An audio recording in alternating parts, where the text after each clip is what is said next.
UP के मुख्यमंत्री योगी आदित्यनाथ और बीएसपी अध्यक्ष मायावती ने चुनाव आयोग के नोटिस का जवाब दिया है। सीएम योगी को चुनाव आयोग ने अली और बजरंगबली के बयान पर नोटिस दिया था, जिसका जवाब देते हुए उन्होंने आगे इस तरह के बयान न देने की बात कही है।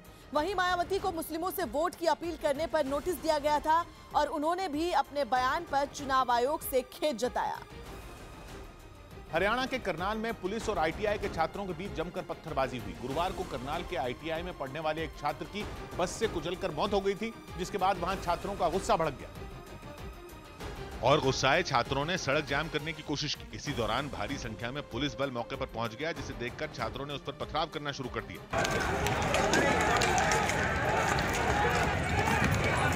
पुलिस की मुश्किलें तब और बढ़ गईं जब पत्थरबाजी कर रहे छात्रों की भीड़ में छात्राएं भी शामिल हो गईं। सैकड़ों की तादाद में मौजूद छात्रों ने एक तरफ से जोरदार पत्थरबाजी शुरू कर दी कि इस बीच रैपिड एक्शन फोर्स के एक जवान ने जवाबी कार्रवाई की, लेकिन पुलिस की सख्ती के बाद हंगामा कर रहे छात्र वहां से पीछे हटने को तैयार नहीं हुए।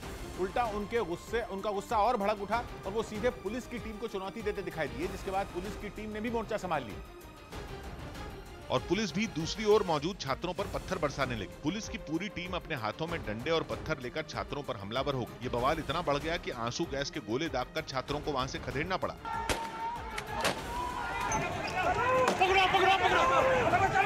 इस दौरान वहां मौजूद कई छात्र पहचान छिपाने के लिए अपने मुंह पर कपड़ा बांधे दिखे। इनमें कुछ छात्रों के पास पत्थरों से बचने के लिए प्लास्टिक के डिब्बे मौजूद थे, जिनसे छात्र अपना बचाव करते दिखाई दिए। साथ ही छिप कर पुलिस वालों पर पत्थर भी फेंकते रहे। इस हंगामे के दौरान पत्थर की चपेट में आने से कई पुलिस वाले बुरी तरह जख्मी हो गए और यही वजह रही कि गुस्से से भड़की पुलिस की टीम सीधे आईटीआई पहुंच गई और वहां लाठीचार्ज कर दिया। पुलिस को जो भी दिखाई दिया, पुलिस ने उसको पीटना शुरू कर दिया।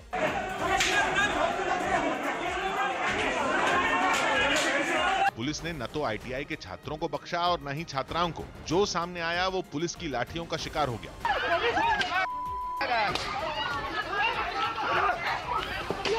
इतना ही नहीं, पुलिस ने वहां मौजूद आईटीआई के प्रिंसिपल और टीचर्स को भी नहीं छोड़ा। ऑफिस के भीतर घुसकर उन पर भी जमकर लाठियां बरसाई गईं। इस दौरान पुलिस ने कई छात्र छात्राओं को हिरासत में ले लिया और उन्हें एक बस में भरकर पूछताछ के लिए अपने साथ ले गई। जिन्होंने भी शरारत की है उनके खिलाफ सख्त से सख्त कार्रवाई की जाएगी और काफी बच्चे इसमें राउंड अप भी किए गए हैं। पुलिस और छात्रों के बीच हुए इस बवाल के बाद करनाल में हालात तनावपूर्ण बन गए। बीजेपी अध्यक्ष अमित शाह ने छत्तीसगढ़ में हुई बीजेपी विधायक भीमा मंडावी की हत्या को लेकर सवाल उठाए हैं।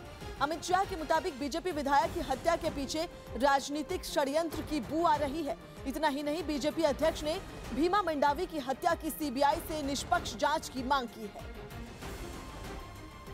भीमा मंडावी के हत्या की जितनी डिटेल बाहर आती जाती है, उसका जैसे जैसे अभ्यास करते हैं, ये कोई सामान्य घटना नहीं लगती। इसके अंदर एक राजनीतिक षड्यंत्र की बू आती है। और मैं आज इस सभा के अंदर राज्य के मुख्यमंत्री को कहना चाहता हूं कि अगर आपको कुछ छुपाना नहीं है, आपको कुछ छुपाने के लिए नहीं है, तो भीमा मंडावी की हत्या की जांच सीबीआई को देकर एक न्यूट्रल जांच करा दीजिए, तो दूध का दूध, पानी का पानी। छत्तीसगढ़ के सीएम भूपेश बघेल ने बीजेपी के आरोपों पर पलटवार किया। सीएम भूपेश बघेल ने पूरे मामले की निष्पक्ष जांच की बात कही। सीएम बघेल ने कहा कि लोकसभा चुनाव की वजह से आचार संहिता लगी हुई है, इसलिए चुनाव आयोग को पत्र लिखकर जांच की अनुमति मांगी गई है। उनके मुताबिक जैसे ही जांच की अनुमति मिलेगी, वैसे ही मामले की न्यायिक जांच का ऐलान कर दिया जाएगा। भीमा मंडावी जी के मौत का हम सबको अफसोस है, दुख है और जांच की मांग किया जा रहा है। हम जांच कराना चाहते हैं क्योंकि आचार संहिता लगा हुआ है और इसलिए निर्वाचन आयोग को हमने एक पत्र भेजा है कि वो अनुमति मिले, उसके बाद जांच की घोषणा करेंगे। न्यायिक जांच की अनुमति हमने मांगी है।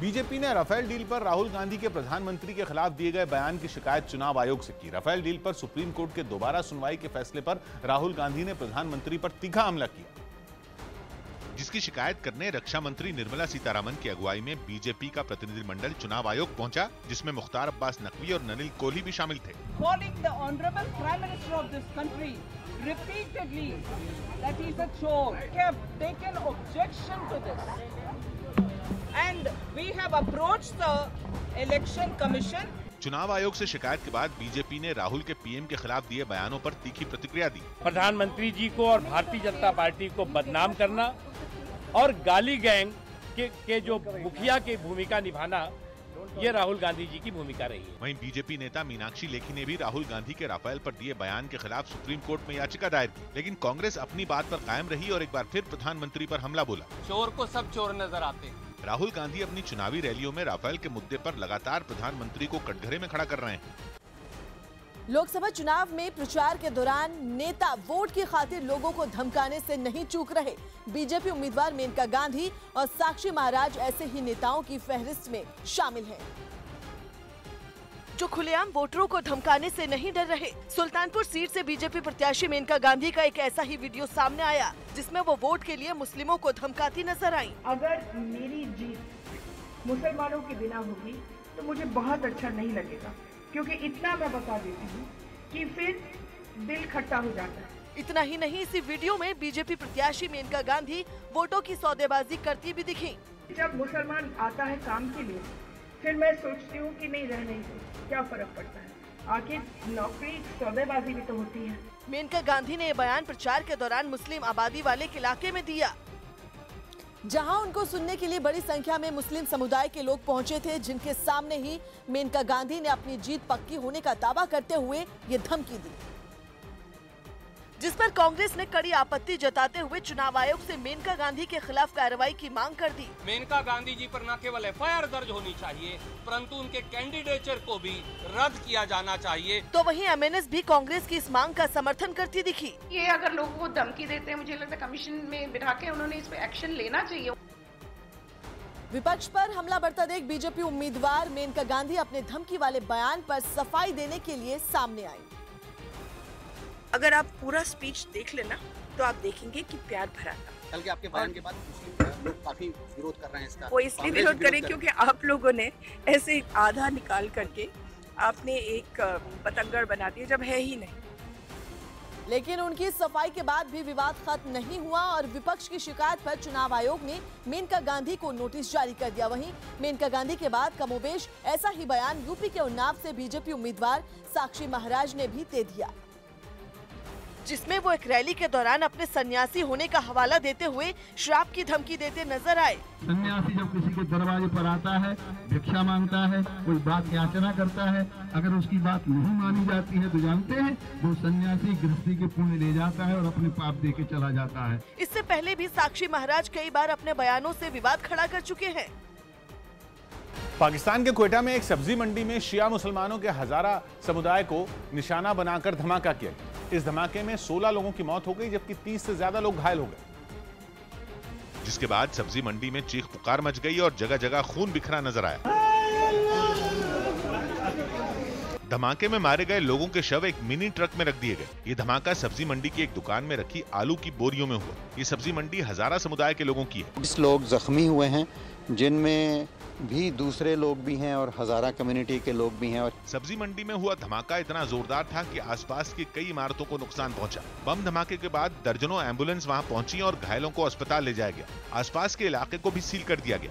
आशंका जताई गई कि ब्लास्ट में मरने वालों की तादाद बढ़ सकती है। हरियाणा के पंचकुला में मनसा देवी मंदिर में एक पुलिस वाले की कुछ लोगों से जमकर पिटाई हुई। पुलिस वाला मंदिर में नवरात्रि के मौके पर मंदिर में दर्शन करने आई महिलाओं से छेड़छाड़ कर रहा था, जिससे नाराज दो लड़कों ने पुलिस वाले की पिटाई शुरू कर दी और उस पर लगातार थप्पड़ बरसाते दिखे। मारपीट के दौरान दोनों लड़के उस पर महिलाओं को छेड़ने का आरोप लगा रहे थे। पुलिस वाला मारपीट कर रहे दोनों लड़कों को रोकने की कोशिश करता रहा। इस दौरान उसकी आवाज लड़खड़ा रही थी, जैसे उसने शराब पी रखी हो, जबकि दोनों लड़के उससे मारपीट करते रहे और अपनी मां से माफी मांगने की बात कहते रहे। मारपीट की घटना से वहां लोगों की भीड़ जमा हो गई और भीड़ में शामिल कुछ और लोगों ने भी पुलिस वाले पर हाथ साफ किए।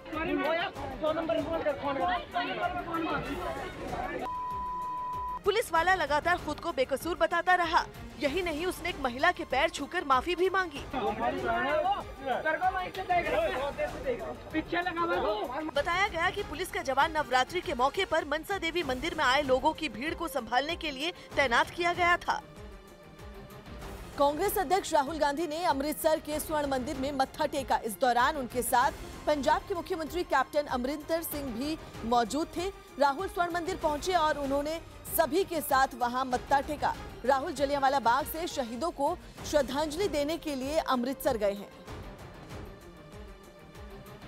बिहार की पूर्व मुख्यमंत्री और आरजेडी नेता राबड़ी देवी ने सीएम नीतीश कुमार पर बड़ा हमला बोला। उन्होंने आरोप लगाया कि नीतीश कुमार पीएम उम्मीदवारी की शर्त पर महागठबंधन में शामिल होने के लिए डील करना चाहते थे, लेकिन आरजेडी इसके लिए तैयार नहीं हुई। राबड़ी देवी ने दावा किया कि जेडीयू उपाध्यक्ष प्रशांत किशोर इस डील के साथ उनके पास पहुंचे थे। प्रधानमंत्री की घोषणा कर दीजिए, अच्छा, आप पार्टी को मर्जर कर लीजिए। ये प्रशांत किशोर कह रहे हैं। प्रशांत किशोर हमारा सामने के बात है, हम उनको कहे कि राबड़ी देवी के इस वार पर जेडीयू ने भी पलटवार किया। एक बार फिर से एक संकीर्ण और घटिया राजनीति की और उनके आरोपों का करारा जवाब प्रशांत किशोर जी ने दिया। वहीं बीजेपी ने भी राबड़ी देवी को उनके बयान पर घेर लिया। राबड़ी चाची को आगे करके इमोशनल मैसेज देने की कोशिश आरजेडी कर रही है, ताकि कम से कम उनकी इज्जत प्रतिष्ठा इस चुनाव में बच जाए।